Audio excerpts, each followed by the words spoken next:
Baik,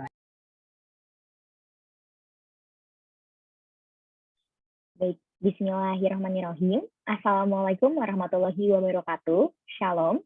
Om Swastiastu, Namo Buddhaya, salam kebajikan untuk kita semua. Puji syukur kepada Tuhan Yang Maha Esa yang telah memberikan kesehatan bagi kita untuk dapat hadir dalam acara kuliah umum siang hari ini. Selamat siang dan selamat datang kepada seluruh hadirin yang telah bergabung di dalam Zoom meeting ini. Selamat siang kepada yang terhormat Bapak Dr. Ananda Risyono SH LLM FCBR selaku Ketua Badan Arbitrase Nasional Indonesia.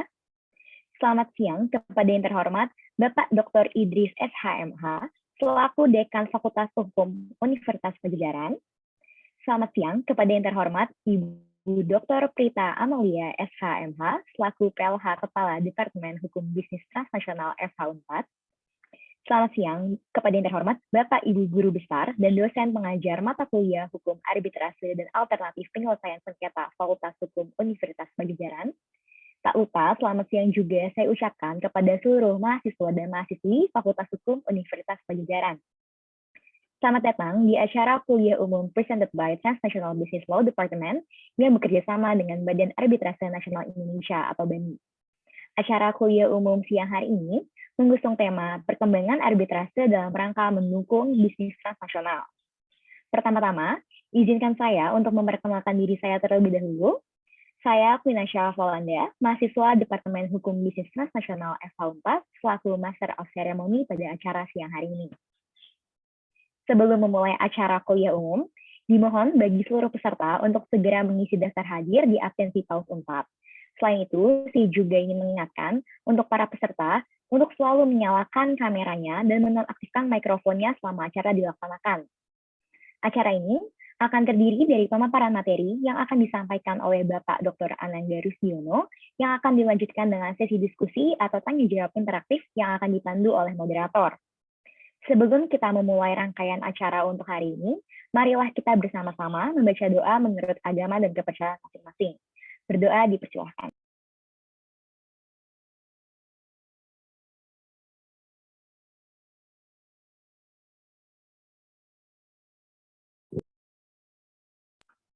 Berdoa dicukupkan. Selanjutnya, akan ada kata sambutan dari pihak-pihak yang telah membantu terlaksananya acara ini. Yang pertama, kita akan mendengarkan sambutan dari PLH Kepala Departemen Hukum Bisnis Transnasional FH4, yakni Ibu Dr. Prita Amalia SHMH. Kepada Ibu Dr. Prita Amalia, waktu dan tempat dipersilahkan. Baik, terima kasih Saudari Quinasha. Bismillahirrahmanirrahim. Assalamualaikum warahmatullahi wabarakatuh. Selamat siang, salam sejahtera untuk kita semua. Mohon izin, ini Prof. Eva, Prof. Eman, Ibu Dr. Sinta, Ibu Dr. Eni, dan juga Bapak Ibu dosen yang lain, kami izin untuk mewakili Bapak Dekan, Pak Dr. Idris SHMA, untuk memberikan, menyapa, dan juga menyambut Bapak Dr. Ananda selaku pemberi materi pada kuliah umum perdana mata kuliah Hukum Arbitrase dan Alternatif Penyelesaian Sengketa pada hari ini. Terima kasih banyak Pak Dr. Ananda atas waktu dan kesediaannya, dan tentu saja tim BANI yang telah membantu proses persiapan kuliah umum ini. Bapak Ibu, rekan-rekan mahasiswa juga yang kami banggakan, di sini ada 6 kelas Pak Dr. Ananda, kebetulan sejak tahun 2018, Fakultas Hukum Unpad dalam kurikulumnya, dan juga ada Prof. Adolf yang sudah bergabung. Mohon izin Prof, kami mewakili untuk memulai kuliah dan juga membuka. Hukum Arbitrase dan Alternatif Penyelesaian Sengketa ini merupakan mata kuliah wajib di Fakultas Hukum Unpad yang tidak hanya diambil oleh mahasiswa pada PK tertentu, tapi semua mahasiswa di Fakultas Hukum Unpad diwajibkan untuk mengambil mata kuliah ini. Hal ini memang merupakan respon dari Fakultas Hukum Unpad yang melihat urgensi pemahaman mengenai arbitrase dan alternatif penyelesaian sengketa untuk melengkapi kompetensi mahasiswa untuk nantinya menjadi sarjana lulusan dari Fakultas Hukum Unpad. Mudah-mudahan ini juga bisa menjadi suatu kontribusi kami sebagai suatu implementasi perjanjian kerjasama sejak 2018 antara Fakultas Hukum Unpad dengan BANI. Begitu juga banyak kerjasama kita antara Fakultas Hukum Unpad dengan BANI, selain kegiatan-kegiatan diskusi dengan Unpad juga pada tahun 2018, kalau saya tidak salah di sini ada Pak Arief yang sangat mengikuti sekali. Terima kasih sudah berkenan bergabung Pak Arief. Mood Court Bani itu diselenggarakan pertama kali juga bersama dengan Unpad ya Pak Arief di Unpad di Bandung, dan mudah-mudahan ini bisa menjadi salah satu legacy bersama untuk terus mensosialisasikan pemahaman arbitrase. Tadi disampaikan juga bahwa pemahaman arbitrase ini perlu terus ditingkatkan, tidak hanya di kalangan pengusaha, tetapi juga di mahasiswa sebagai suatu proses untuk menciptakan pengembangan talenta. Kalau sekarang istilahnya talenta, sumber daya manusia Indonesia menuju SDM unggul tadi.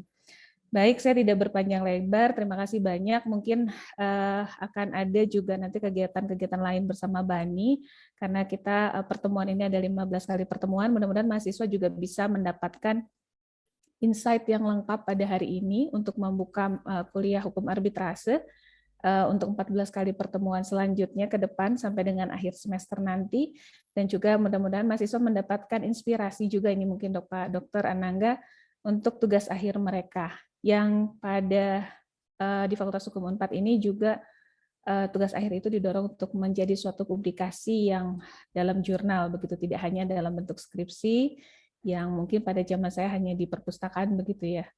Baik, terima kasih banyak rekan-rekan panitia dan juga mahasiswa yang sudah membantu.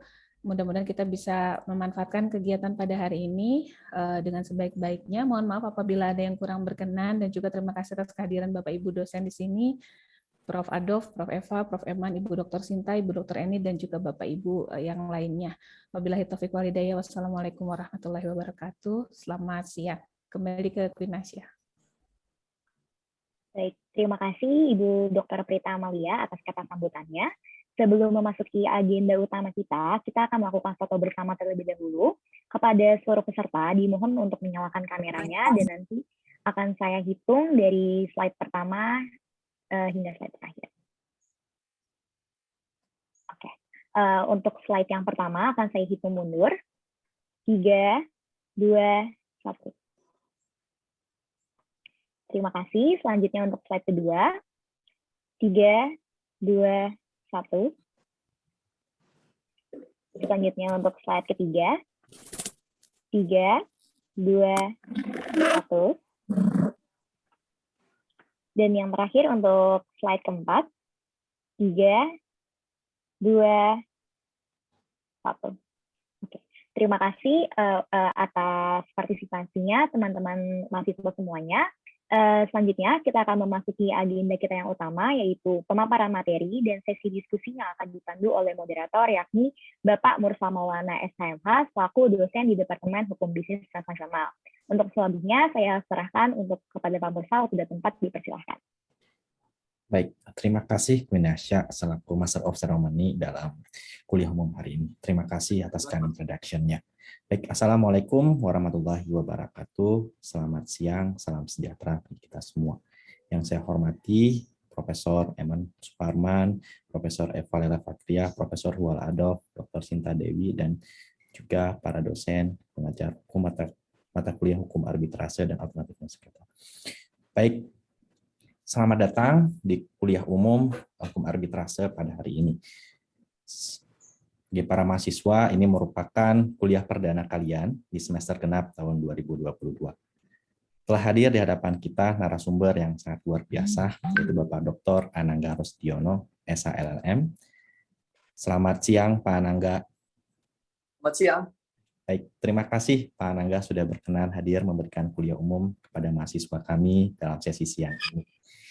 Baik, sebelum kita memasuki acara inti, yaitu pemaparan materi dari Bapak Anangga, izinkan saya membacakan short CV dari Pak Anangga.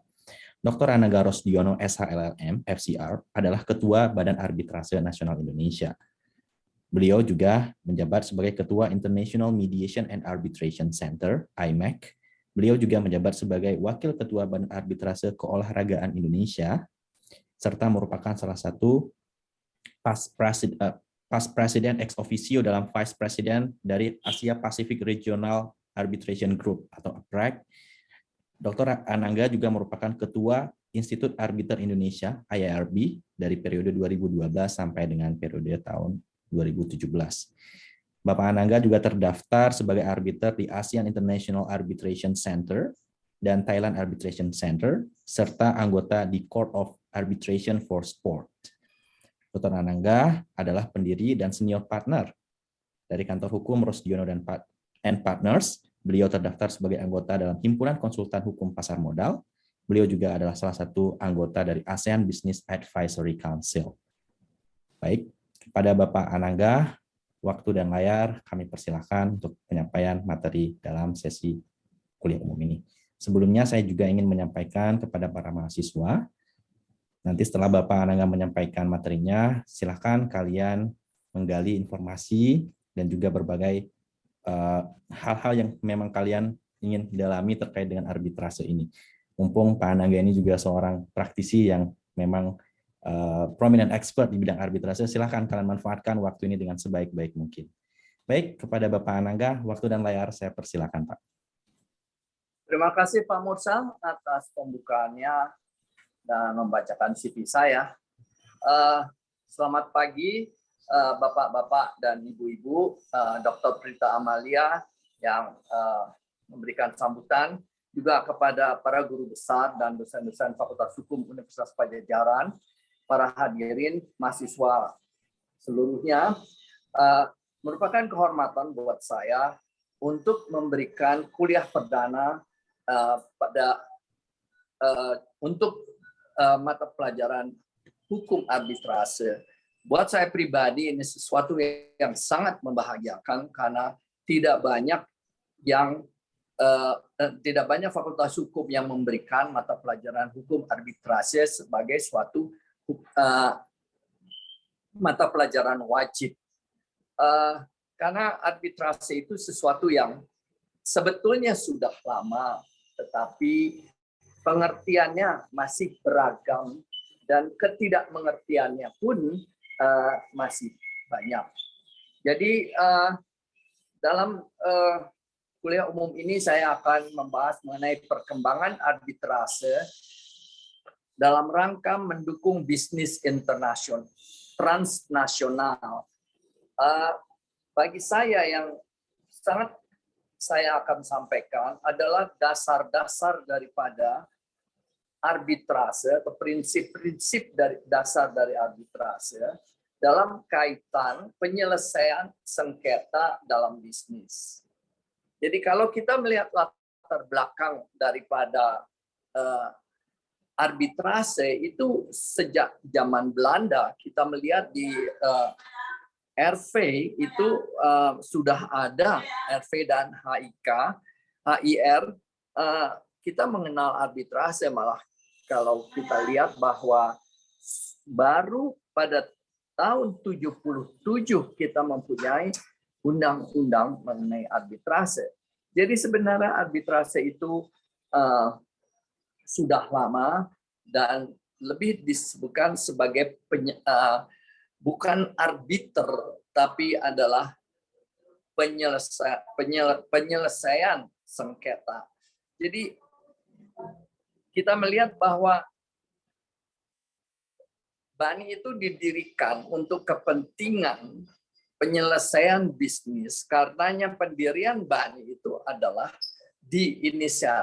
atas inisiatif dari Kadin yang membentuk BANI pada tahun 77 dan baru pada tahun 1999 diundangkanlah Undang-Undang Arbitrase nomor 30 tahun 1999.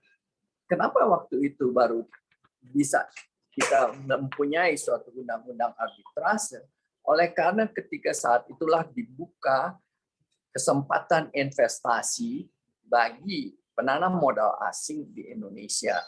Dan tentunya dengan adanya kesempatan untuk mengadakan kerjasama atau joint venture dengan perusahaan-perusahaan asing dan investasi daripada pihak asing, tentunya perlu adanya pengaturan seandainya ada suatu sengketa terjadi.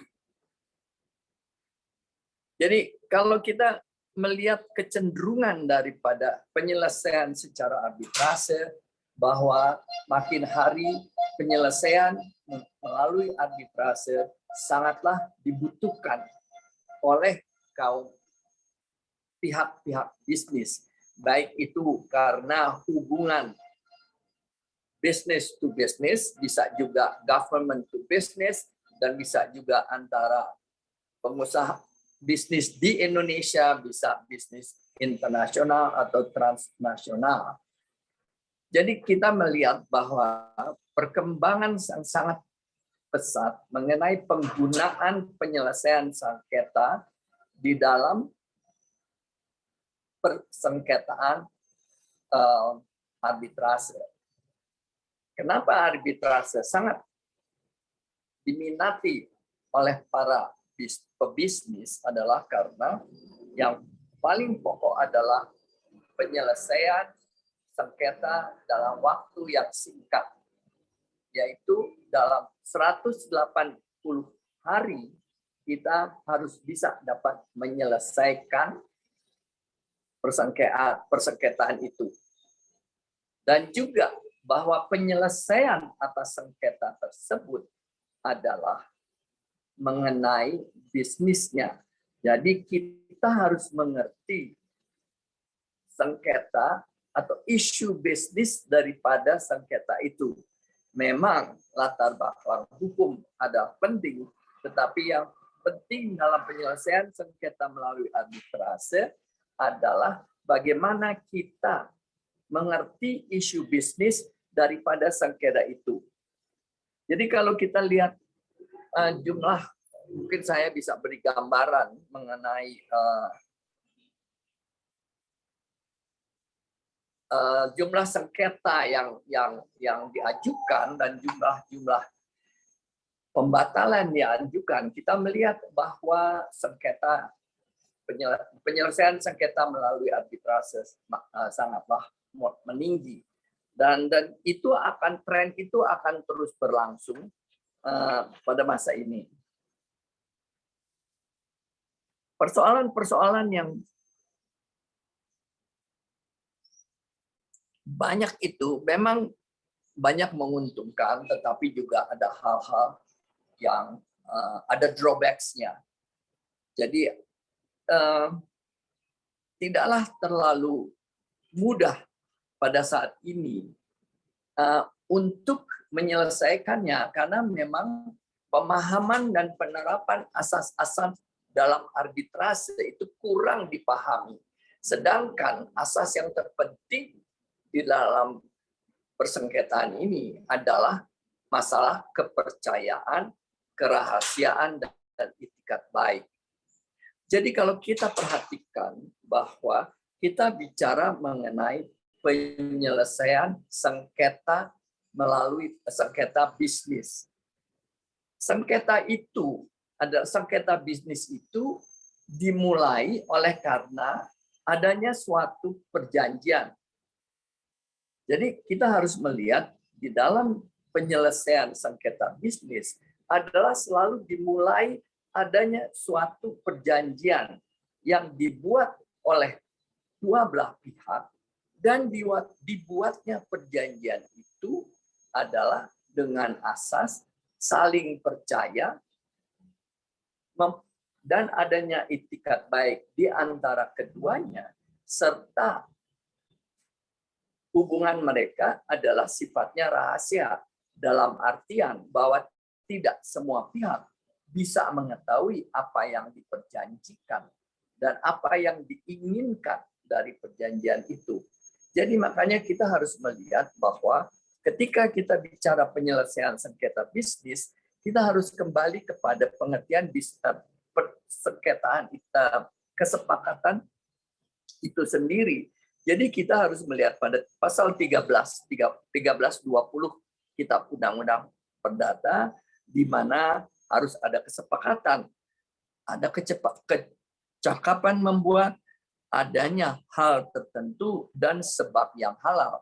Jadi di sini asas terpenting adalah kepercayaan, kerahasiaan, dan itikat baik. dinamika yang sedang terjadi adalah persoalan upaya terhadap putusan arbitrase dan pengenyampingkan.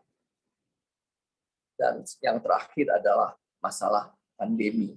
Jadi kita melihat bahwa walaupun penyelesaian itu dimaksudkan dengan asas-asas yang sangat mendasar dan dilaksanakan dalam waktu yang singkat, tetapi ada saja usaha untuk tidak menerima putusan arbitrase itu. Ini kalau di dalam Undang-Undang Nomor 30 disebutkan mengenai pembatalan, tapi di luar kita mengenal mengenai yang disebut setting aside, pengenyampingan daripada putusan itu. Dan yang terakhir adalah adanya pandemi ini, terpaksa adanya beberapa hal-hal yang kita harus melakukan penyesuaian. Tentunya makin menjadi menarik lagi ketika kita bicara mengenai metaverse dan borderless world, dan yang sebetulnya belum banyak diatur secara hukum, dan apabila terjadi sengketa, bagaimana penyelesaiannya. Jadi inilah hal-hal yang menarik ketika kita bicara mengenai arbitrase. Jadi di dalam pembicaraan ini atau dalam pembahasan ini saya akan membagi dalam 4 bagian, yaitu pemahaman dan penerapan asas-asas dalam arbitrase. Kedua, tentang dinamika yang sedang terjadi, artinya upaya terhadap putusan arbitrase. Ketiga, mengenai hubungan dengan bisnis internasional atau bisnis transnasional.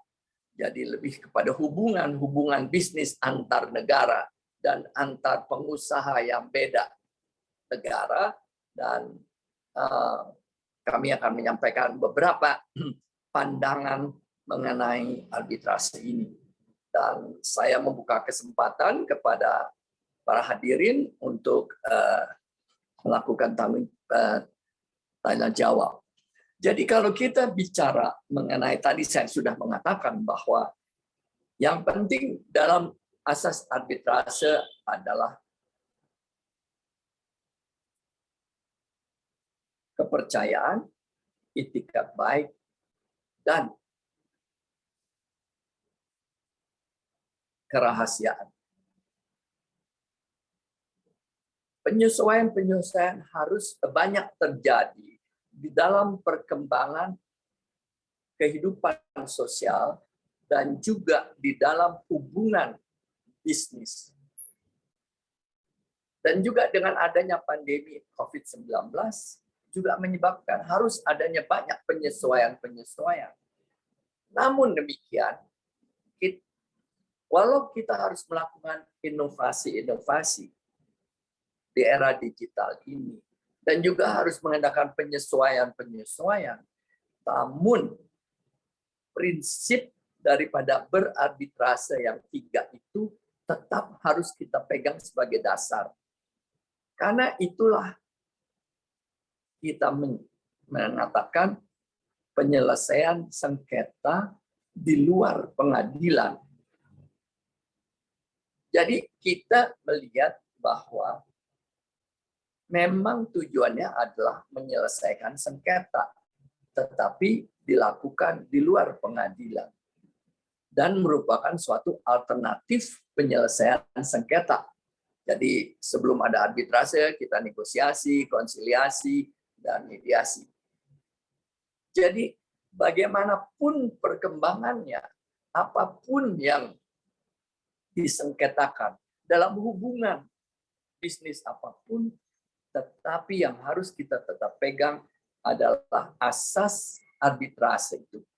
Karena tanpa itu, tidak mungkin suatu sengketa dapat terselesaikan dengan baik.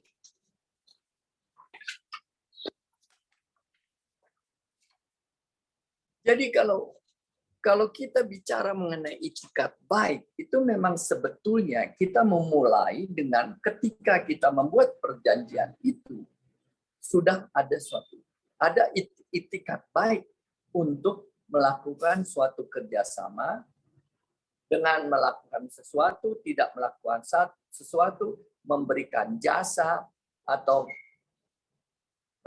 menangani suatu permasalahan. Jadi itu pokok daripada permulaannya perjanjian itu didasarkan pada suatu itikat baik. Tentunya setiap perjanjian itu di dalam pelaksanaannya pasti ada kekurangan, ada kecenderungan untuk tidak sesuai dengan ketentuan yang dalam perjanjian, sehingga timbullah sengketa. Namun sengketa itu tidaklah membuat seluruh perjanjian itu gagal atau hancur, karena memang sebetulnya kan dibikinnya dengan itikat baik dan masing-masing percaya bisa melaksanakan, kalau kita bicara dari segi hukum, hak dan kewajibannya. Jadi di situ kita harus tetap jaga dan berpegang bahwa itikat baik itu harus tetap dipegang walaupun sudah ada persengketaan, yaitu bagaimana menyelesaikan sengketa dengan suatu itikat yang bukan untuk menguntungkan dirinya, tetapi bagaimana kedua belah pihak bisa mengerti dan kedua belah pihak dengan itikat baik secara jujur dan rela mengungkapkan sebenarnya ada apa sih? Karena di dalam kenyataannya seringkali di dalam persengketaan itu hanya salah pengertian antara beberapa pimpinan proyeknya. Misalnya kita selalu melihat ada project officer-nya, ada project supervisor-nya dari pihak satunya, misalnya kontraktor dan pemiliknya, maka kadang-kadang di antara mereka ada sedikit kesalahpengertian, tetapi dapat berkembang banyak. Kemudian terjadilah sengketa. Kemudian sengketa itu ingin diselesaikan. Dibawalah penasehat hukumnya. Penasehat hukumnya melihat hanya dari segi hukumnya. Kadang-kadang ada juga yang tidak mengerti bisnisnya. Jadi bagaimana penyelesaian itu bisa diselesaikan ketika tidak dimulai dengan suatu itikat baik.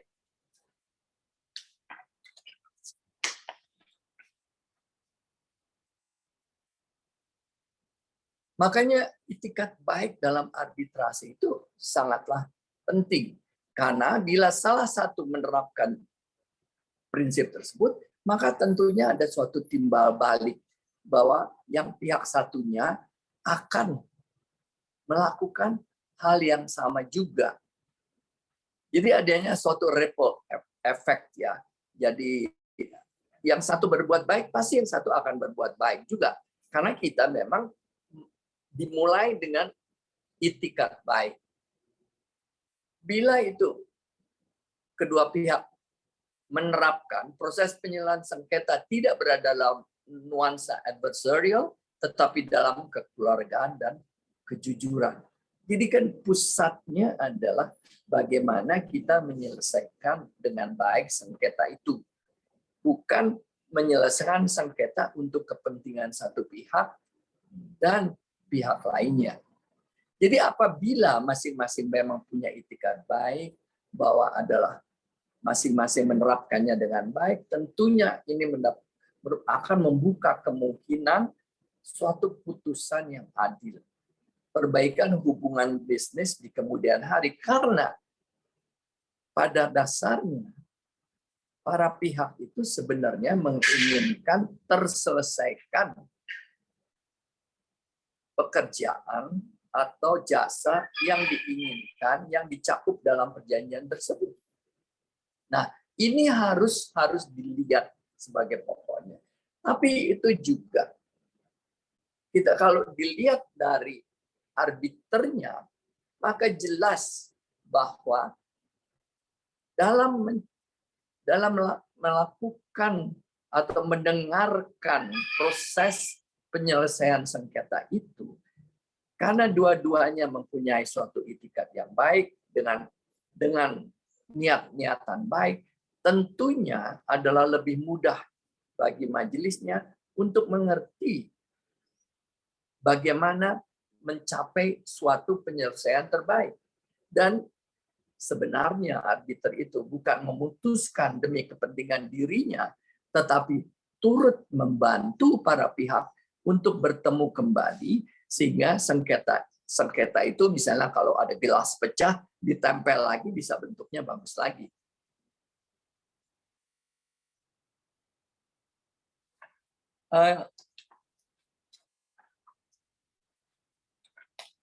Dengan adanya itikat baik, kita sudah jelas bahwa semua orang tentu harusnya mempunyai itikat baik. Tetapi kan kita harus ada trust, harus ada kepercayaan. Karena kan dari mulanya kita saling percaya. Dan kadang-kadang mungkin kepercayaan itu berkurang. Misalnya ketika suatu perjanjian dibuat oleh dua pimpinan perusahaan, mungkin pada tahun 1990. Kemudian dalam berjalannya waktu, proyek masih berjalan, perjanjian masih berlaku. Tapi kemudian pada tahun 2000, pimpinannya sudah berubah. Mungkin pimpinan itu tidak mengerti atau mempunyai asumsi sendiri atas kepercayaan yang dibentuk oleh yang membuat perjanjian itu.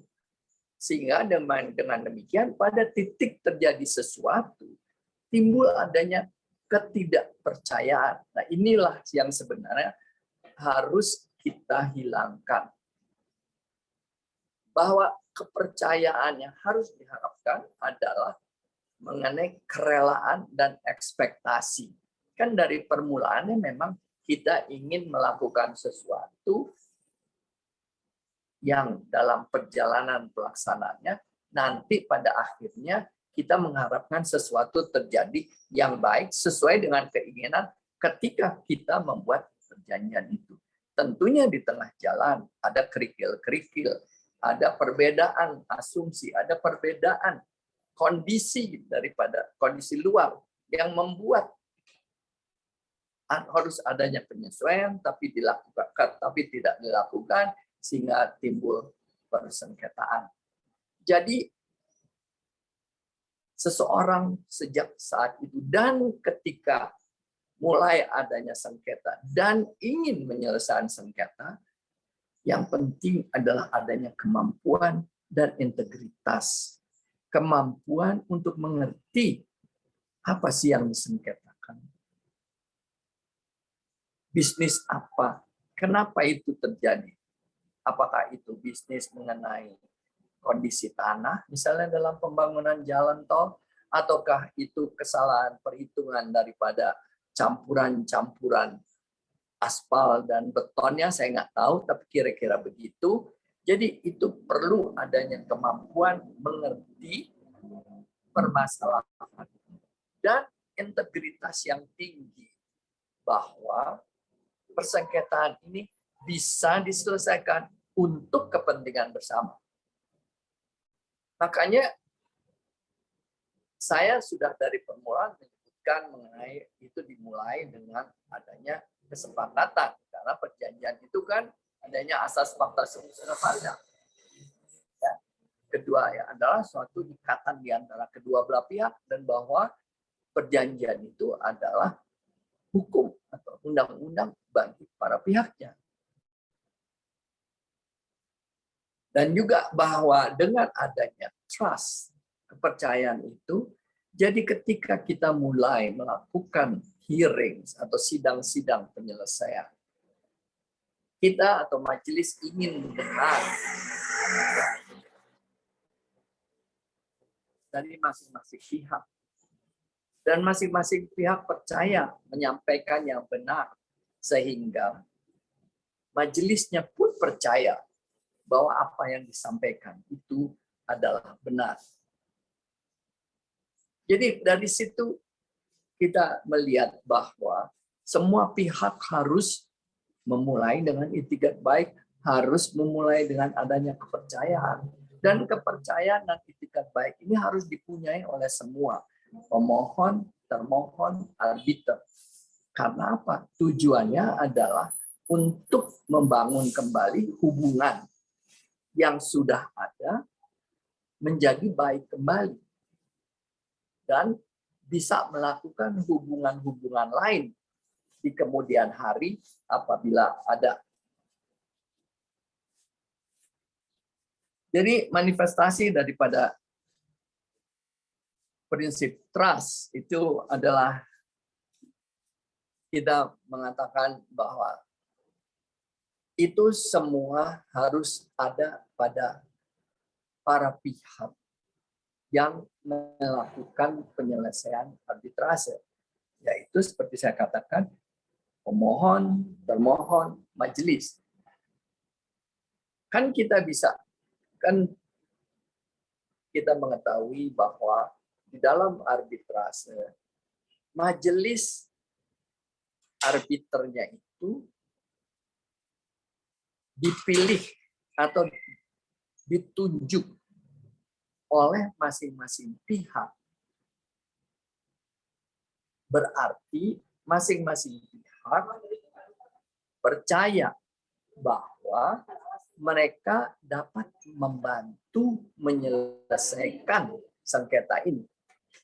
Dan dengan adanya itu, majelis pun mereka harus mempunyai kepercayaan bahwa para pihak akan membuka seluas-luasnya permasalahan yang mereka ketahui, sehingga semua tahu apa sih sebenarnya permasalahannya. Dan tidak ada yang saling menutupi atau mencoba untuk mengelabui. Makanya juga bahwa di dalam arbitrase kita melihat adanya kemungkinan dipanggilnya saksi, kemungkinan dipanggilnya ahli. Jadi di sini bahwa karena kita kan sudah tahu semua majelis yang dipercaya itu adalah bukan mewakili yang menunjuk atau yang memilih, tetapi adalah membantu. Jadi majelis itu bukan representing the parties, but they are assisting the parties. Sehingga di dalam mencoba menyelesaikan itu, asas adil dan kebenaran itu kan sangat-sangat tinggi dibutuhkan. Jadi selain itu juga bahwa kepercayaan yang diberikan oleh para pihak kepada majelis juga harus dipegang dengan kuat oleh majelis itu. Makanya majelis itu tetap harus menjalankan kode etik arbiter. Di dalam di BANI kita mempunyai kode etik arbiter bagi arbiter yang terdaftar di BANI dan bagi hearings yang terjadi di BANI. Jadi yang penting di dalam kode etik ini bagi arbitrase bahwa bagi arbiter adalah tidak ada konflik kepentingan, larangan adanya kesepakatan salah satu pihak, dan larangan bertemu secara personal. Jadi di sini kita melihat bahwa majelis itu betul-betul harus berdiri sendiri, adil dan benar. Dia tidak bisa melakukan kesepakatan-kesepakatan baik antar majelisnya maupun dengan para pihaknya. Jadi ini harus dijaga oleh majelisnya, tapi pengertian ini juga harus ada di tangan pihak-pihaknya. Bahwa ada kode etik loh yang harus dipegang. Memang disebutkan kode etik untuk arbiternya. Tapi para pemohon dan termohon, apalagi pengacaranya, harus memegang kode etik bagi profesinya sendiri maupun bagi kode etik yang berlaku pada arbitrase itu.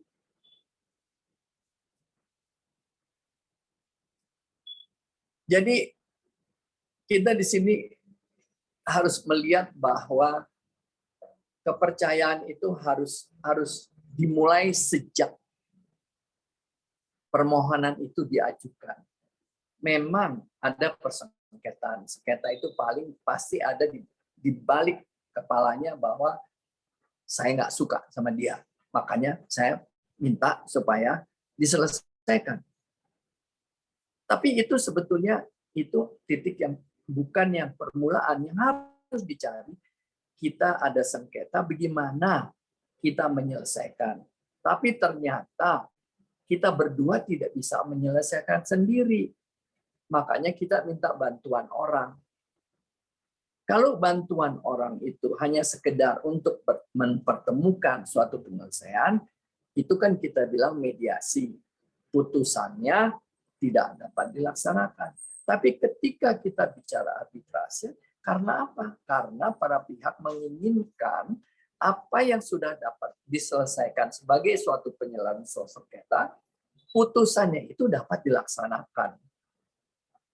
Jadi itu semua berkisar kepada kepercayaan, dimulai dengan itikat baik, kemudian kepercayaan dari semua pihak, bukan hanya majelisnya yang dipercaya, tapi semua harus saling mempercayai. Jadi nuansa daripada suasana yang menyelesaikan, mencari jalan yang terbaik.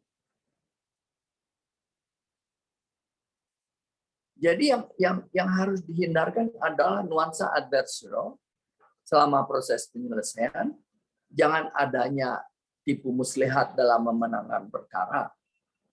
Makanya di pasal 70 kita bicara bahwa adanya bukti palsu, adanya penyuapan, adanya dokumen yang disembunyikan. Penyuapan dalam arti adanya konflik-konflik tertentu. Dan juga adanya suatu pemikiran sejak permulaan. Seandainya penyelesaian sengketa yang saya inginkan itu tidak sesuai dengan keinginan saya, maka saya akan mengajukan pembatalan. Jadi pemikiran-pemikiran ini harus tidak ada ketika permohonan itu diajukan.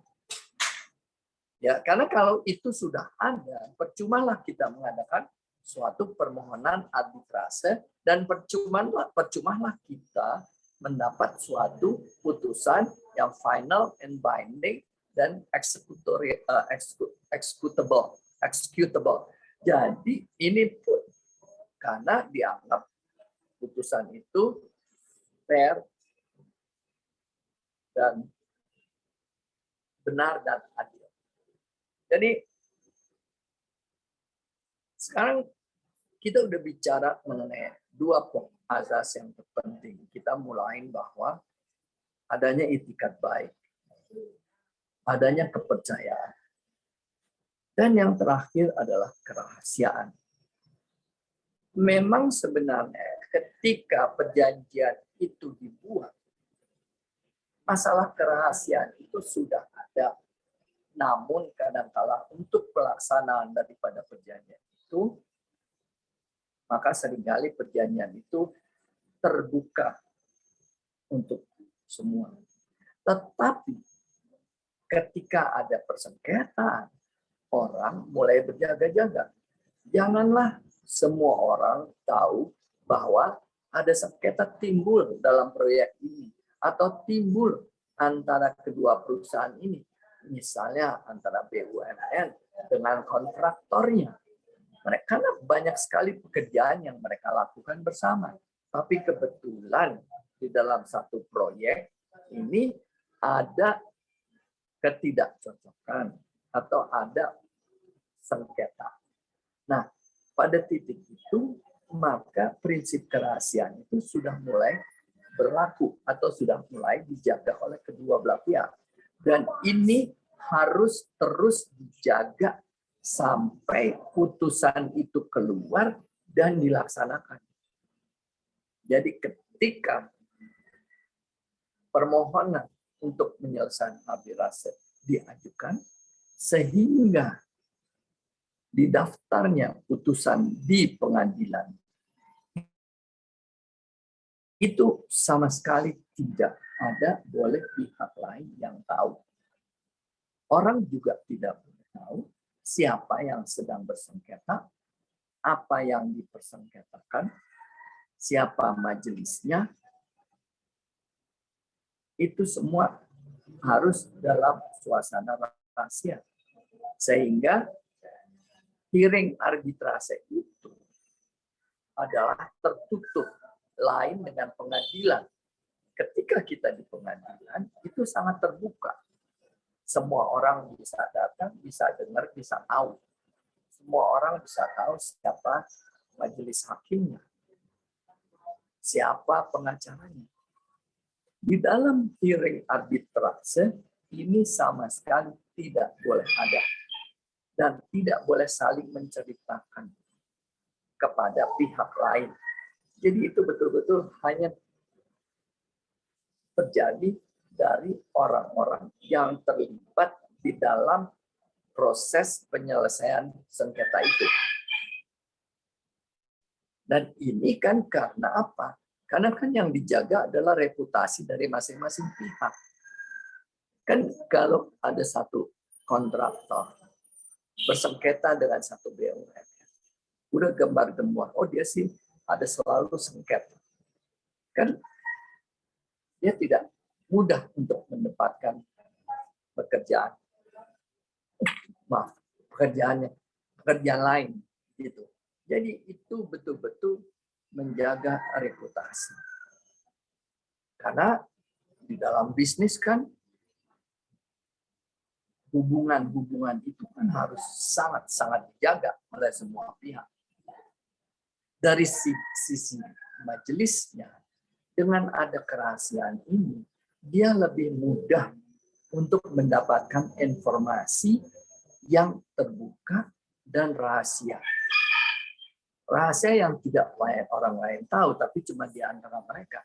Tapi yang satu bilang, oh saya salah, memang saya salah karena ada hal-hal ini. Saya telah melakukan ini. Tapi ya bisa juga bilang, saya udah melakukan ini loh. Tetapi ini ada sesuatu yang saya tidak bisa cegah. Sehingga terjadilah suatu sengketa. Nah, dengan ada keterbukaan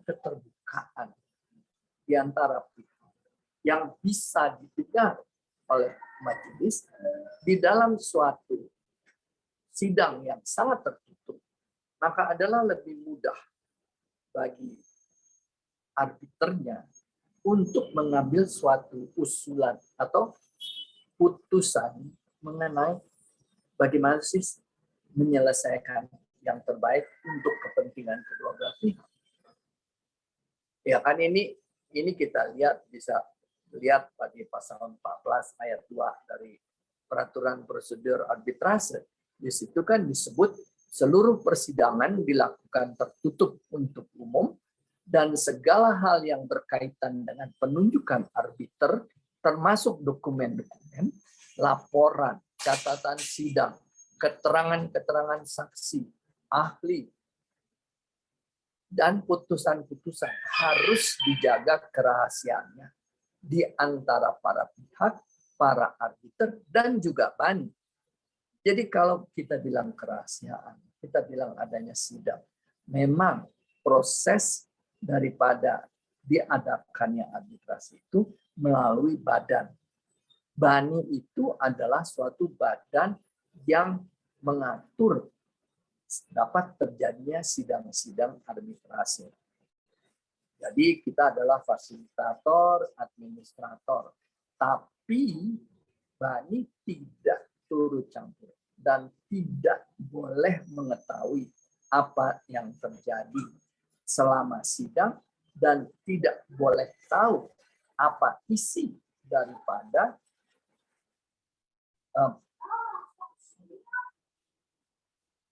dalam putusan tersebut. Jadi dari situ kita melihat bahwa harus dijaga kerahasiaan. Jadi di dalam manifestasi itikat baik, kedua belah pihak telah bersepakat untuk menyelesaikan melalui arbitrase persengketaan yang ada sama sekali. Tidak boleh diputar keluar. Satu lain tidak boleh memberitahukan materi persengketaan kepada pihak lain. Saya sudah sebutkan, dan juga tidak berorientasi harus menang. Jadi di dalam hal menang atau kalah, kita tidak boleh, ataupun satu pihak atau pengacaranya sudah berpegang pada saya harus menang.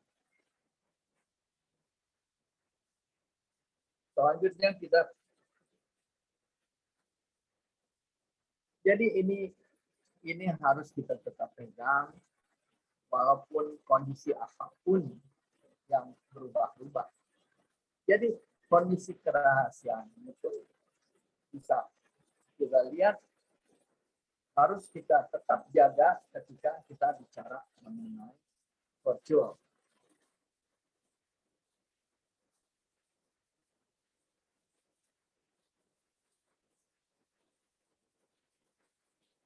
Kemudian memang ada suatu pasal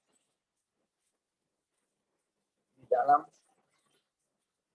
undang-undang arbitrase yang selalu atau yang menjadi permasalahan atau persoalan. Meskipun putusan arbitrase bersifat final dan mengikat, pasal 60-nya, tetapi masih dimungkinkan secara normatif upaya hukum atasnya, yaitu pembatalan. Itu disebutkan di dalam pasal 70, di mana disebut bahwa ada 3 hal penting yang bisa dimintakan pembatalan atas putusan yang sudah dibuat oleh arbiter, atau kalau arbiter tunggal oleh arbiter tunggalnya, yaitu adanya konflik, adanya pemalsuan dokumen, dan adanya penyembunyian dokumen. Jadi memang kita tidak bisa keluar dari masalah ini karena Undang-Undang Nomor 30 masih menyebutkan kemungkinan mengenai pembatalan, dan seringkali masalah pembatalan ini dijadikan suatu alasan untuk memperpanjang penyelesaian sengketa. Dan di dalam realitas mengenai pembatalan ini, di dalam arbitrase internasional pun diakui, yaitu melalui setting aside. Jadi memang ada alasan-alasan tertentu, tetapi kita tetap harus berpikir kembali lagi kepada 3 prinsip utamanya. Terutama 2 prinsip utamanya, itikat baik dan kepercayaan, dan keinginan untuk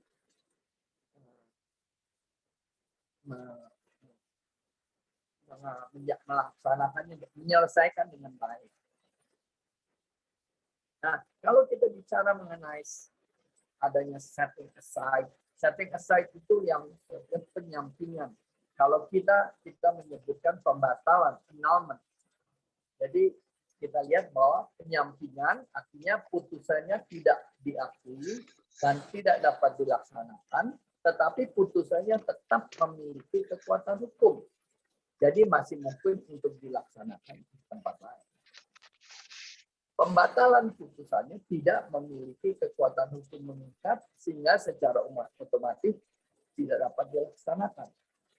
Ruang lingkup keberlakuannya mengenyampingkan dalam konteks putusan arbitrase internasional, pembatalan dalam konteks putusan nasional.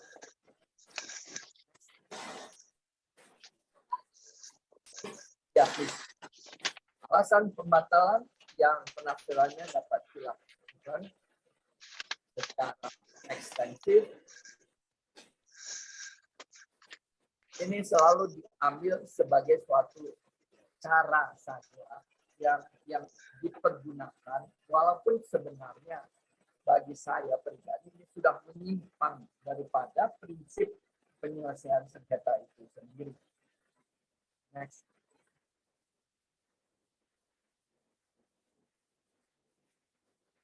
Karena memang pada umumnya pembatalan itu dimulai dari kepala mereka yang mengatakan kalau saya tidak sesuai, kalau putusan tidak sesuai seperti yang apa saya inginkan, maka saya akan pembatalan. Jadi itu sebenarnya sudah ada dari permulaannya, ada suatu etikat yang tidak baik.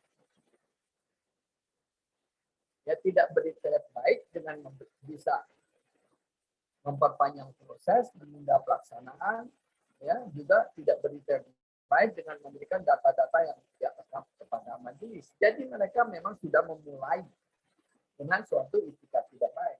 Jadi kalau kita bicara pembatalan, sebenarnya kita bicara mengenai dari permulaannya adanya keinginan, adanya usaha untuk etikat tidak baik. Next.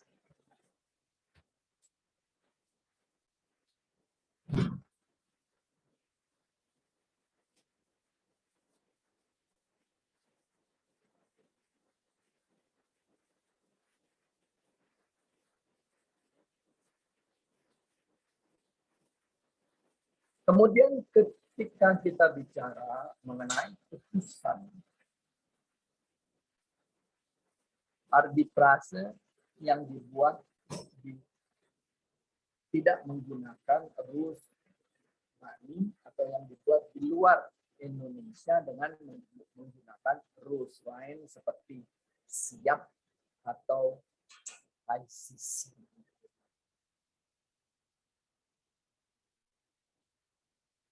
Karena permasalahannya adalah seringkali juga kesalahpengertian mengenai pelaksanaan dari putusan arbitrase asing. Sebenarnya, sebagaimana kita katakan dari permulaan, putusan itu adalah final and binding dan dibuat secara adil dan benar. Dan atas dasar itikat baik dan kepercayaan. Tapi ketika mau diajukan ke sini, artinya untuk dilaksanakan di Indonesia, seringkali tidak diterima atau tidak diakui putusan itu dengan alasan ketertiban umum. Namun masalah ketertiban umum ini dikaitkan dengan kepentingan nasional, sehingga mungkin Anda pernah dengar bahwa putusan arbitrase Indonesia, putusan bahwa di Indonesia arbitrase itu adalah tidak friendly karena putusan asing atau foreign arbitral award itu tidak diakui. Dan ini yang kita akan cegah dengan kita melakukan lebih banyak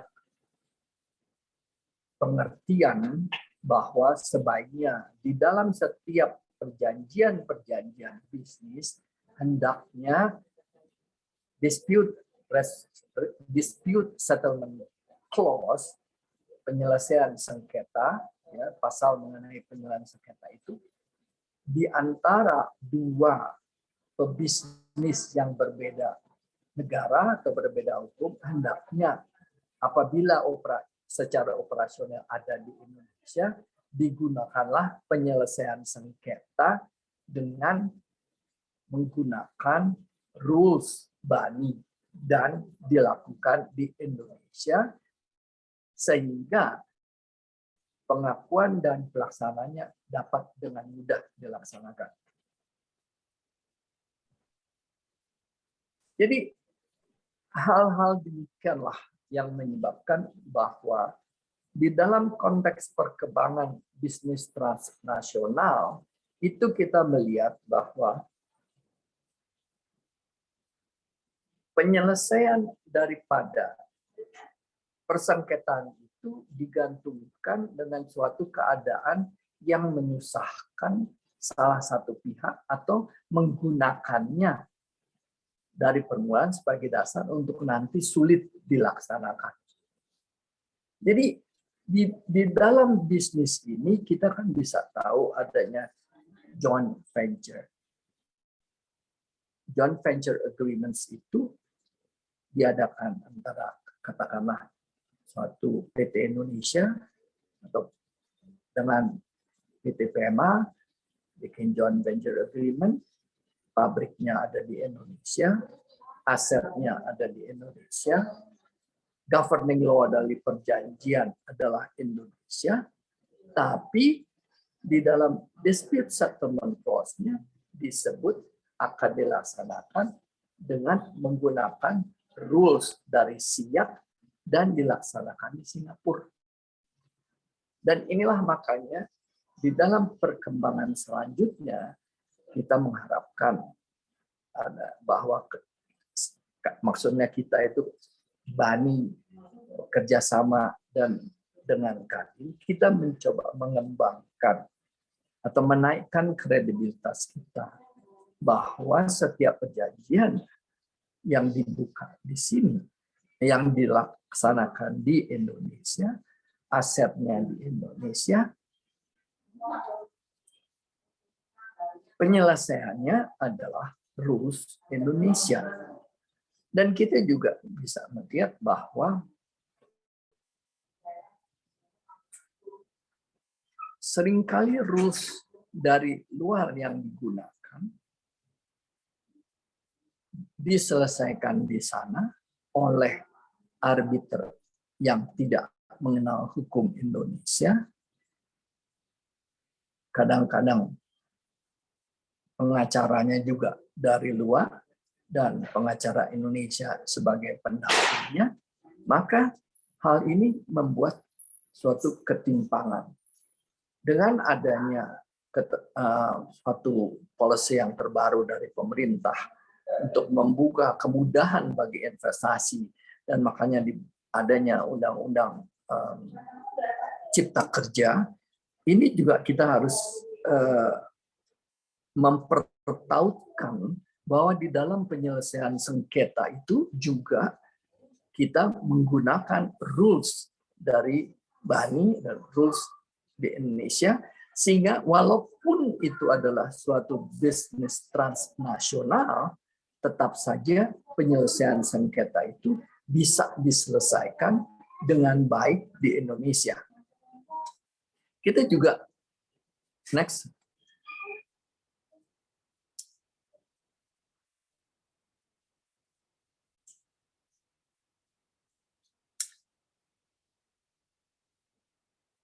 Jadi, karena kan kita juga bisa melihat bahwa kenapa arbitrase itu menjadi pilihan yang penting, menguntungkan bagi para pebisnis. Ini bukan masalah menguntungkan pebisnis Indonesia saja, tetapi bahwa penyelesaian sengketanya lebih efisien dan efektif, dapat dilakukan di sini, dimengerti dan dapat dilaksanakan di Indonesia. Jadi seperti dikatakan oleh Daniswara Haryono, proses penyelesaian sengketa yang efektif dan adil adalah satu aspek untuk meningkatkan arus investasi bisnis ke Indonesia. Ini pandangan dari Kadin, sehingga mereka pun mengharapkan bahwa kita menaikkan kredibilitas penyelesaian sengketa melalui arbitrase, bahwa kita melaksanakannya dengan rules yang baik, dengan menggunakan prinsip-prinsip yang dua yang tadi, itikat baik dan trust, dan juga sebagai dikatakan oleh Raja Buku bahwa peran hukum dalam pembangunan ekonomi berkaitan dengan apakah hukum tersebut mampu menciptakan stability, predictability, dan fairness. Jadi itu yang lebih penting dalam penyelesaian sengketa. Dan hanya bisa dimengerti ketika penyelesaian itu dilaksanakan di dalam suasana atau di bawah hukum Indonesia, apalagi kebanyakan perjanjian antara para pihak itu governing law-nya adalah Indonesia.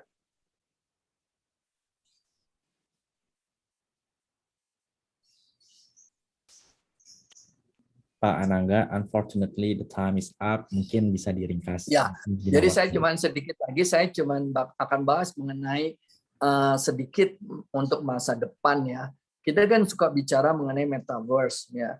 Sekarang banyak orang bicara mengenai metaverse dan apa namanya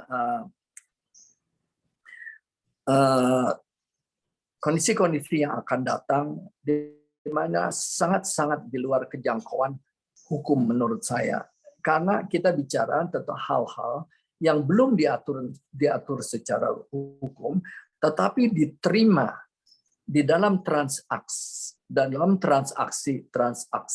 transnasional, tetapi yang menjadi pemikiran buat kita dan menjadi worriness buat kita adalah kalau terjadi suatu sengketa, bagaimana menyelesaikan? Karena itu sesuatu bisnis yang di luar suatu kondisi yang belum diatur. Padahal di dalam metaverse itu semuanya diatur seolah-olah ada. Jadi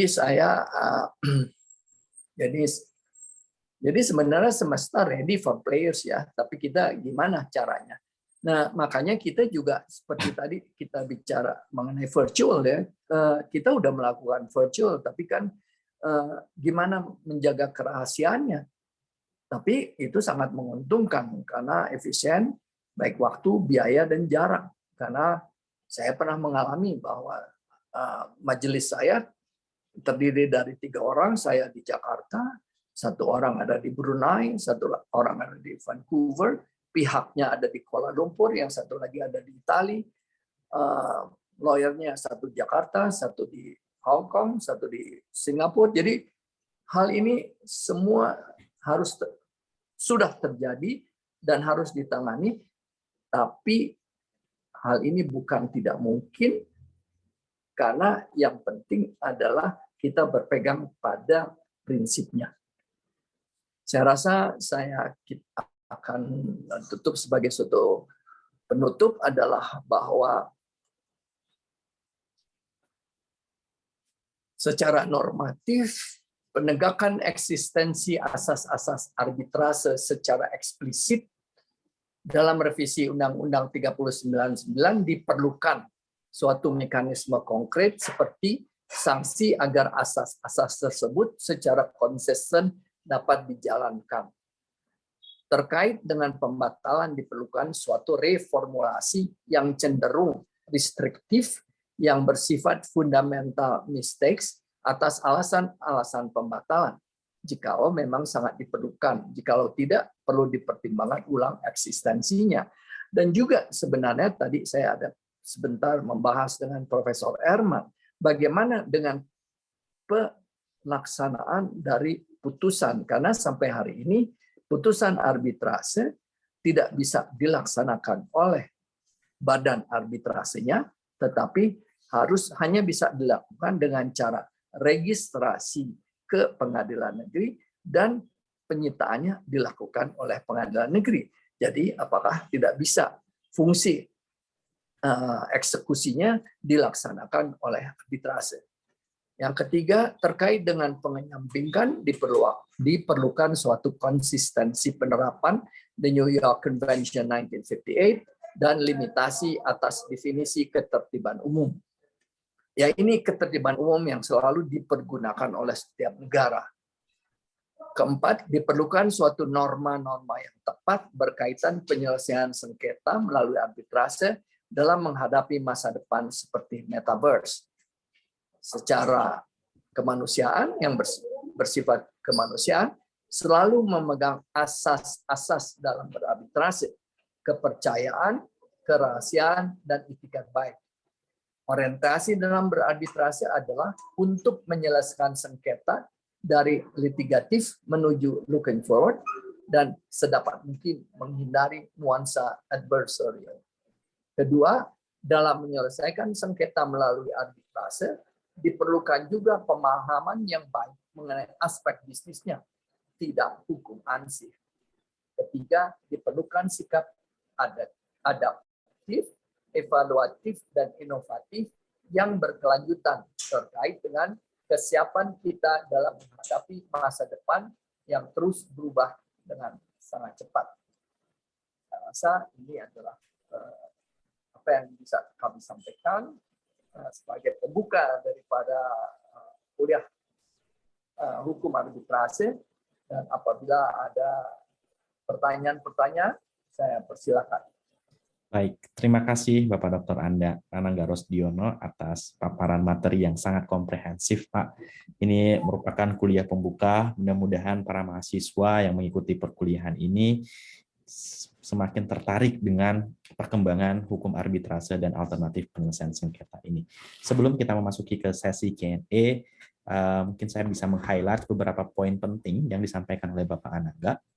Yang pertama adalah bagaimana arbitrase ini telah berevolusi ya, terutama di Indonesia, sejak Indonesia masih dijajah oleh Belanda, bahkan pada saat itu masih menggunakan aturan RV, kemudian sampai dengan Indonesia berhasil melegislasikan undang-undang terkait dengan arbitrase dan alternatif penyelesaian sengketa, yaitu melalui Undang-Undang Nomor 30 Tahun 1999, dan bahkan Indonesia juga menjadi negara peserta dari beberapa perjanjian internasional terkait dengan arbitrase, misalnya dengan meratifikasi Konvensi New York tahun 1958. Kemudian, mengapa arbitrase ini menjadi pilihan para pihak? Ada beberapa alasan mengapa para pihak memilih arbitrase. Yang pertama adalah alasan karena arbitrase ini lebih cepat, dan juga putusannya itu merupakan bersifat final and binding. Kemudian ada 3 asas utama yang menjadi concern kita dalam arbitrase. Yang pertama adalah asas kepercayaan ataupun trust. Ini merupakan asas yang sangat dijunjung tinggi dalam pelaksanaan arbitrase. Kemudian ada juga asas confidentiality ataupun kerahasiaan. Ini merupakan salah satu pilar utama di dalam arbitrase. Ini dibandingkan dengan penyelesaian sengketa di pengadilan, confidentiality ini merupakan prinsip yang sangat harus dihormati, di mana para pihak akan menjaga kerahasiaan sehingga putusan arbitrase menjadi lebih objektif. Kemudian juga prinsip itikat baik, ini juga prinsip yang harus dijunjung tinggi sehingga para pihak dapat menyelesaikan sengketa dengan seobjektif mungkin. Kemudian Pak Anangga juga memaparkan terkait dengan dinamika yang terjadi, khususnya tadi juga kita sudah berdiskusi dengan Profesor Eman terkait dengan enforcement dan juga terkait dengan pengakuan dan pelaksanaan putusan arbitrase dan juga pembatalan yang sangat penting ini di pasal 70 Pak Anangga, ini juga sangat menarik. Kemudian juga bagaimana hukum arbitrase ini juga terus mengikuti perkembangan zaman. Di saat revolusi industri sekarang sudah memasuki revolusi industri 5.0, juga berbagai perkembangan seperti metaverse dan lain-lain sebagainya, juga arbitrase ini juga harus bersifat futuristik, bagaimana bisa mengakomodir perkembangan. Baik, tanpa panjang lebar, kini kita memasuki ke sesi tanya jawab kepada para mahasiswa yang ingin menanyakan pertanyaan secara langsung kepada Pak Anangga. Boleh disampaikan secara langsung dengan menggunakan fitur raise hand, atau kalian juga bisa menyampaikan pertanyaannya melalui fitur chat to everyone. Wah, Pak Anangga, ini sangat banyak mahasiswa yang raise hand. Sepertinya mereka sangat tertarik ini dengan mata kuliah ini. Baik, yang pertama ada Gregory Joshua. Pada Gregory, silakan untuk menyampaikan pertanyaannya langsung kepada Pak Anangga. Ya, the screen is yours.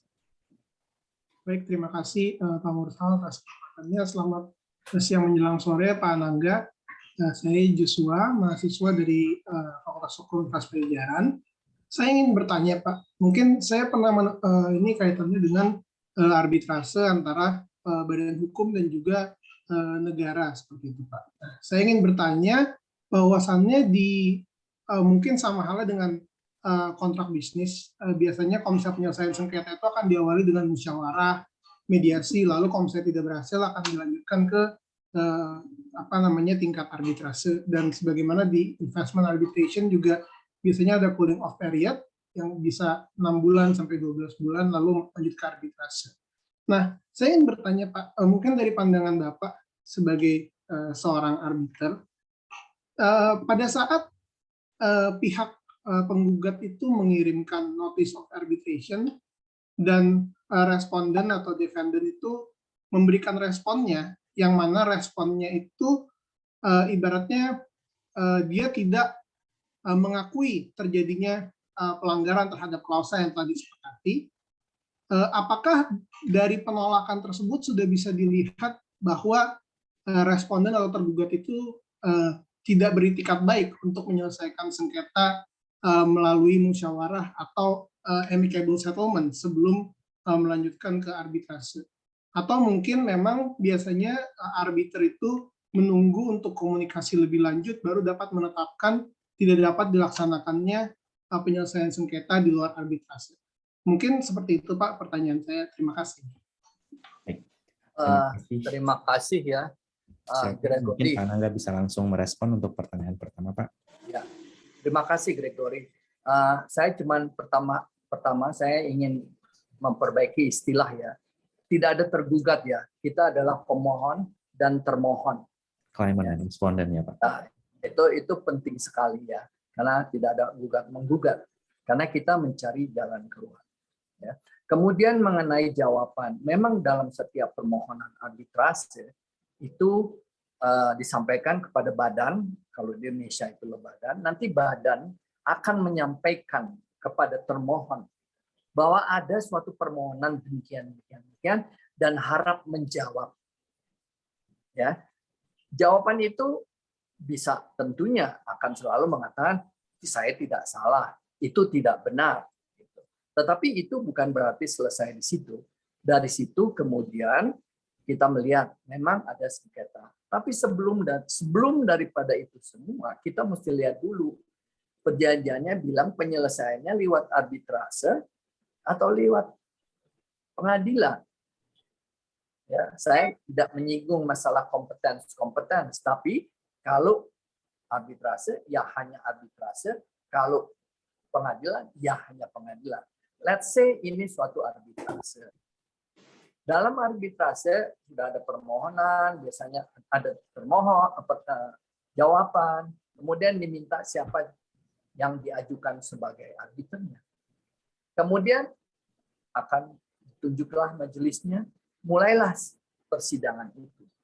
Di dalam mencapai penyelesaian itu selalu dimulai dengan mediasi. Selalu ditanyakan, apakah kalian berdua sudah mengadakan mediasi? Ada yang bilang belum, ada yang bilang sudah, tapi kita tidak mencapai suatu kesepakatan. Oke, kesempatan mediasi itu tetap berjalan walaupun arbitrase itu berlangsung. Jadi ada yang disebut hybrid arbitration, artinya ketika proses arbitrase berjalan, diadakan mediasi. Selalu majelis nanya, mau mediasi? Suatu saat mereka bilang mau. Nah, artinya kalau mau, ya mereka ketemu. Siapa mediatornya? Mereka boleh pilih sendiri. Mereka boleh minta arbiternya ganti topi jadi mediator.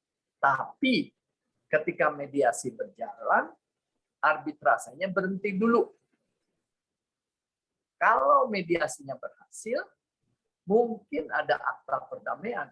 Nanti itu bisa diambil sebagai putusan dari arbitrase sehingga bisa dilaksanakan.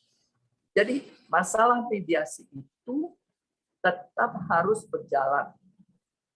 Ya. Walaupun arbitrase itu berjalan gitu loh.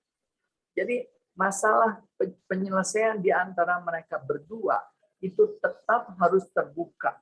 Karena ini penyelesaian sengketa dan bukan penyelesaian menang atau kalah. Oke? Cukup? Baik, terima kasih Pak Anangga sudah dapat jawaban. Terima kasih banyak Pak. Terima kasih Pak Anangga atas respon dari pertanyaan dari Gregory Joshua. Next, selanjutnya ada Labib Wajdi. Labib, the screen is yours. Silakan menyampaikan pertanyaan kepada Bapak Anangga. Baik, terima kasih juga Pak Mursal. Terima kasih juga Pak Anangga atas presentasinya, sangat informatif. Mungkin saya ingin bertanya, nggak semerta-merta mungkin ke arah BANI sebagai institusi, tapi lebih ke arah regulasi terhadap arbitrase sendiri ya Pak. Kalau misalnya kita lihat di UU arbitrase sendiri, yang saya lihat, saya cross-check lagi nih, di pasal 65 itu kan dibilang kalau misalnya buat masalah enforcement, pengakuan pelaksanaan putusan arbitrase itu diserahin ke PN Jakpus ya Pak. Sebenarnya saya cuma ingin bertanya, kenapa sih Pak kayak pelaksanaannya itu limited cuma di bagian Jakarta Pusat doang? Soalnya kalau saya lihat di at least misalnya di Amerika Serikat gitu, kalau misalnya mau dilaksanain di State Court California bisa, mau di State Court New York bisa, mungkin kira-kira apakah ada alternatif bisa seperti itu, atau mungkin alasannya cuma di Jakpus doang, gimana ya? Mungkin itu aja Pak, terima kasih. Baik, bagus sekali ini pertanyaannya Pak Anangga terkait Terima dengan kasih ya. protection dan juga enforcement ini Pak. Mengapa Pengadilan Negeri Jakarta Pusat? Apakah boleh di pengadilan lain? Ini pasal 65. Silakan Pak Anangga mungkin bisa merespon. Tapi itu kan enforcement dari Foreign Arbitral Award. Jadi sudah ada award di luar, kemudian untuk bisa dilaksanakan di Indonesia, mungkin putusannya mengatakan ada aset salah satu pihak di Indonesia perlu dijual atau bagaimana. Nah, untuk bisa dilaksanakan di Indonesia, Foreign Arbitral Award itu hanya bisa dimintakan kepada PN Jakarta Pusat. Kalau bisa diminta kemana-mana, bisa berantakan. Nanti kita nggak tahu ada Foreign Arbitral Award, tiba-tiba diminta ke Pengadilan Negeri Papua yang nggak tahu apa-apa. Asetnya nggak di sana, misalnya lah ya. Atau dibilang di Jakarta, padahal asetnya ada di mana. Jadi semua hanya satu pintu Jakarta Pusat. Tapi kalau pelaksanaan daripada Arbitration Award di Indonesia itu nanti dilaksanakan di tempat pengadilan pemohon, gitu ya. Jadi penentuan Jakarta Pusat itu hanya untuk untuk a Foreign Arbitral Award. Jadi tidak kemana-mana. Kalau di Indonesia, ya kita tentu lihat seperti juga di pengadilan, putusan-putusan pengadilan kan begitu. Terima kasih. Baik, terima kasih Pak Anangga atas responnya. Bagaimana, Labib? Sudah terjawab? Terjawab Pak, terima kasih banyak. Oke, terima kasih. Selanjutnya ini saya ingin lihat yang perempuan ini Pak, belum ada yang raise hand. Nah, siswi silakan, ini belum ada juga, silakan sekarang Noval Faiz, silakan. Noval dari kelas A ya? Iya Pak, dari baik. Silakan disampaikan pertanyaan kepada Pak Anangga.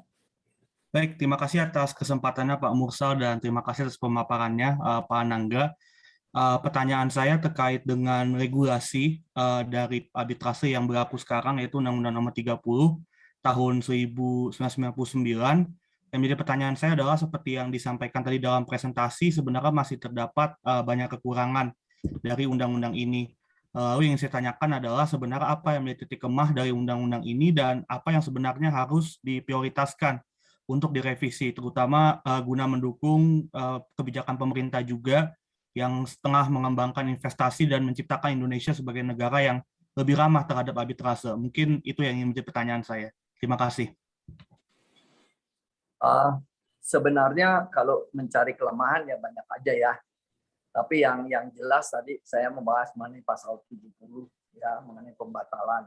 Kemudian juga mengenai eksekusi. Itu badan arbitrase tidak bisa melakukan eksekusi. Tapi harus dilakukan oleh pengadilan negeri. Ya, itu undang-undang mengatakan demikian. Dan harusnya pengadilan negeri itu hanya melaksanakan. Jadi apabila salah satu pihak tidak mau melaksanakan putusan arbitrase, maka pihak lainnya bisa minta tolong pengadilan untuk melakukan somasi atau penyitaan. Tapi pengadilan tidak boleh memeriksa sama sekali mengenai perkaranya. Dia cuma melaksanakan putusan. Ya. Kemudian juga masih ada hal-hal mengenai pengaturan secara administratif juga. Jadi harus jelas kita mau kemana. Karena yang sebetulnya yang masih menjadi tanda tanya, bukan tanda tanya, pengalaman kita, jelas dikatakan arbitrase itu hanya dapat dilaksanakan apabila di dalam perjanjian tersebut disebutkan secara jelas penyelesaian sengketa atas perjanjian ini akan dilaksanakan melalui arbitrase. Kalau sudah disebut begitu, tidak bisa dibawa pengadilan. Demikian juga ketika disebutkan di dalam klausula penyelesaian sengketa, segala sengketa atas perjanjian ini hanya dapat dilakukan pengadilan, tidak bisa dibawa ke arbitrase. Sekarang banyak kejadian, jelas-jelas arbitrase disebut, tapi dibawa ke pengadilan. Dan oleh pengadilan diperiksa. Alasannya, kalau sudah didaftar, harus diperiksa. Nah, ini hal-hal ini yang salah satu menjadi permasalahan.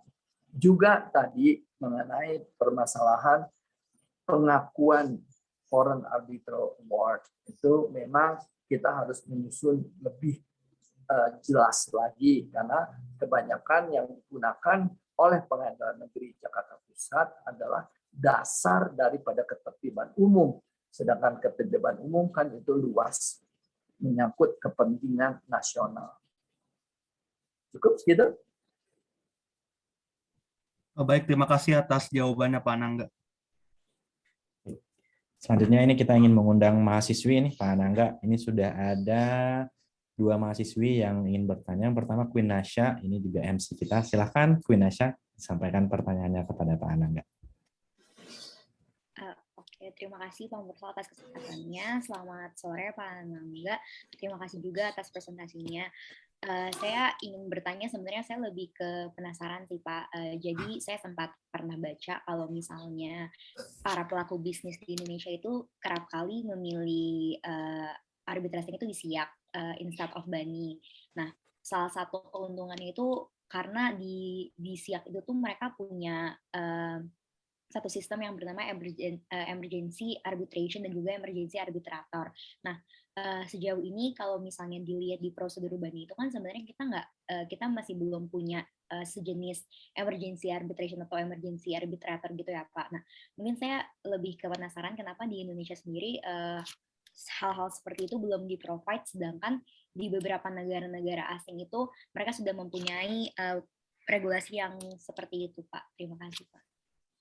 Bagus nih pertanyaan Pak Anangga, ini tentang emergency arbitration atau expedited procedure yang juga dikenal di beberapa, di SIIC juga sudah diperbarui. Boleh Pak Anangga mungkin bisa merespon pertanyaan dari Queen Nasha. Silakan Pak Anangga.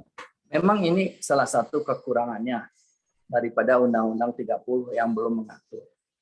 Tapi kan kalau kita bicara emergency arbitration, kenapa sih mesti emergency-nya di Singapura? Di sininya lebih dekat emergency-nya kita di sini. Kita nggak ada masalah mau emergency atau tidak, itu adalah masalah waktu kan. Jadi mau cepat permohonannya dimasukkan, mau cepat jawabannya dimasukkan, mau cepat prosesnya dilaksanakan. Itu semua bisa dilakukan. Namun memang di sini karena tidak ada pengaturan itu, justru ini adalah bagian daripada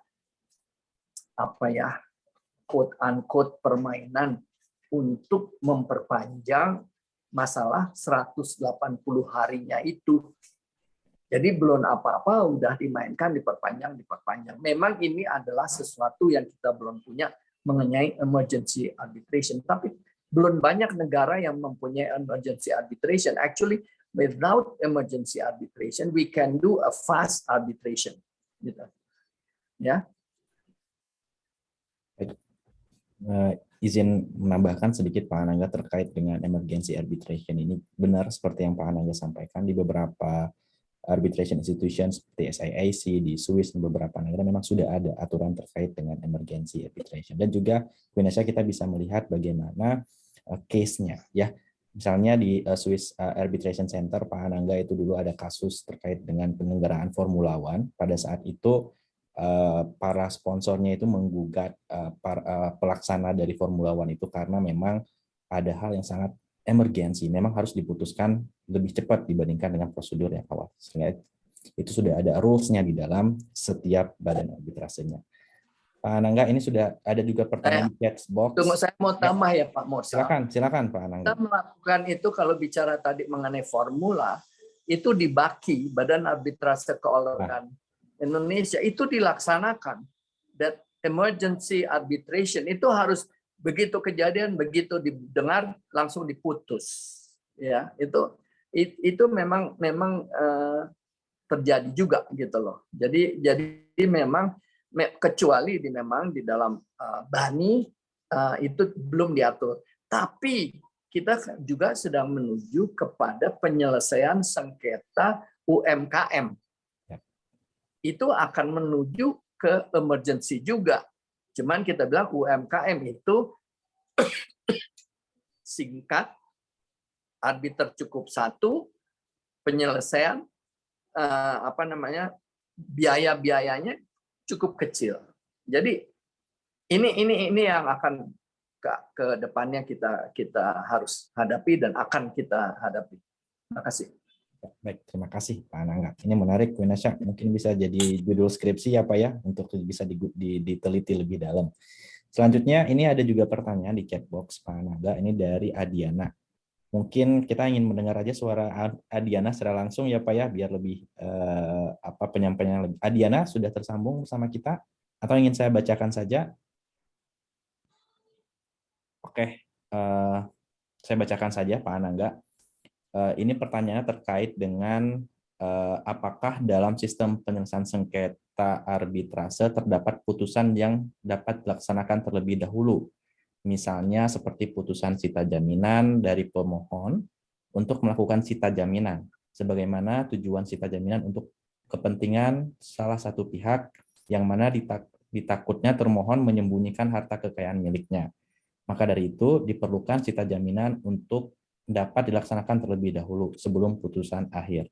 Mungkin Pak Anangga ini terkait dengan interim measure ya Pak ya. Mungkin boleh direspon Pak. Ya memang itu masalah putusan sela dan masalah sita jaminan itu selalu dimintakan. Tetapi memang undang-undang tidak mengaturnya atau belum mengaturnya. Sehingga mau tidak mau mengenai kalau dia dimintakan sita jaminan atau putusan sela itu diusahakan untuk tidak diadakan dengan tekanan pada penyelesaian sengketa. Tidak perlu dengan suatu penyitaan. Kan? Kalau sudah dengan adanya suatu penyitaan, itu jelas adanya suatu keputusan yang menang atau kalah. Sedangkan di dalam persengketaan kan kita nggak mau lari ke situ. Ya, saya kira udah segitu ya. Cukup ya Pak Mursal? Cukup Pak. Mungkin ini masih ada yang penasaran. Boleh satu orang lagi Pak untuk yang bertanya? Oke. Ini ada yang sudah raise hand, ada Riyadus Solikin. Mungkin ini penanya terakhir. Silakan Riyadus disampaikan pertanyaannya. Terima kasih Pak Mursal, terima kasih Pak Anangga atas pemaparan materinya. Izin bertanya Pak berkaitan dengan asas atau prinsip itikat baik kan bisa saja para pihak awalnya itu beritikat baik, tetapi setelah ada sengketa terus ada putusan arbitrase, salah satu pihak yang merasa tidak menang atau kalah gitu istilahnya, tidak dirugikan atas putusan tersebut tuh kadang tidak beritikat baik dengan tidak melaksanakan putusan tersebut gitu Pak. Nah pertanyaannya kan mungkin bisa dilakukan pendaftaran di pengadilan untuk eksekusi putusan. Tapi apakah dengan pendaftaran tersebut nantinya akan berefek dengan tadi Pak bahwa arbitrase itu efektif dan efisien gitu. Menurut Bapak bagaimana gitu? Nah, ini juga mungkin berkaitan dengan apakah putusan tersebut juga nantinya diperiksa kembali gitu. Apakah diperiksa kembali oleh pengadilan negeri yang bersangkutan gitu. Seperti itu Pak, terima kasih. Jadi sebenarnya kan dari permulaan kita udah bicara mengenai itikat baik ya. Dan ketika award itu diberikan, mestinya kan masing-masing udah mengerti lah. Artinya itu adalah dari tugas daripada majelis membawa kedua belah pihak untuk mengerti kemana jalan penyelesaiannya. Gitu. Dan kalau sudah diregister, kalau sudah diputuskan, it's final and binding, nggak bisa kemana-mana lagi, udah nggak bisa diperiksa kembali, nggak bisa dimintakan, tidak bisa dimintakan lebih daripada itu, gitu. Jadi salah satu jalannya makanya diberikan pasal 70. Tapi konsep final and binding itu sebenarnya dikaitkan dengan itikat baik, harusnya selesai di situ. Gitu. Jadi jangan sampai ada kemungkinan lagi diperiksa kembali. Nah, kalau itu pun itu udah salah. Karena ketika pembatalan pun itu bukan pemeriksaan kembali, tetapi memeriksa apakah putusan itu sesuai dengan ketentuan hukum atau tidak. Baik, terima kasih Pak Anangga atas responnya. Ini juga masih banyak pertanyaannya sebenarnya Pak, mengingat waktu kita sudah menjelang akhir dari sesi perkuliahan ini. Bagi para mahasiswa jangan berkecil hati, nanti pertanyaannya bisa di-keep dan bisa ditanyakan di kelas nanti kepada dosen yang mengampu mata kuliah hukum arbitrase dan alternatif peradilan sengketa. Baik, tidak terasa hampir 2 jam Pak Anangga kita di forum Zoom meeting ini. Mudah-mudahan materi yang disampaikan oleh Pak Anangga ini bisa bermanfaat bagi mahasiswa yang mengambil mata kuliah hukum arbitrase dan alternatif peradilan sengketa di Fakultas Hukum Universitas Padjadjaran. Baik, dengan berakhirnya sesi paparan dari Pak Anangga dan juga sesi Q&A yang sudah dilaksanakan, saya selaku moderator pada sesi kuliah umum hari ini, mohon maaf atas segala kekurangan. Wabillahi taufiq wal hidayah. Wassalamualaikum warahmatullahi wabarakatuh. Saya kembalikan kepada Master of Ceremony. Terima kasih banyak. Terima kasih Pak Mursal karena telah memandu agenda pemaparan materi dan sesi diskusi tadi. Selanjutnya, sebelum menutup acara, akan dilaksanakan pemberian sertifikat sebagai bentuk apresiasi dari Departemen Hukum Bisnis Nasional kepada Bapak Dr. Anangga W. Rusdiono, SHLM, FCBR, karena telah meluangkan waktunya untuk mengisi kuliah umum siang hari ini. Pemberian sertifikat ini akan diberikan oleh Ibu Dr. Prita Amalia selaku PLH Kepala Departemen Hukum Bisnis Nasional. Kepada Ibu Dr. Prita Amalia, waktu dan tempat dipersilakan. Baik, terima kasih Bu Nasya. Terima kasih banyak Pak Dr. Anangga atas waktu dan juga materi yang telah disampaikan. Kami mengikuti dengan seksama poin-poin yang sangat penting dari hukum arbitrase dan alternatif penyelesaian sengketa ini bisa disampaikan oleh Bapak selaku Ketua BANI, dan banyak sekali insight-insight ataupun ide-ide yang bisa dikembangkan lebih lanjut mungkin nanti oleh mahasiswa di kelas, baik itu sebagai proses pembelajaran di kelas ataupun juga sebagai tugas akhir. Sebagai apresiasi, izinkan kami meneruskan sertifikat sebagai apresiasi dari Dekan Fakultas Hukum Unpad atas kesediaan Bapak menjadi narasumber pada hari ini. Terima kasih.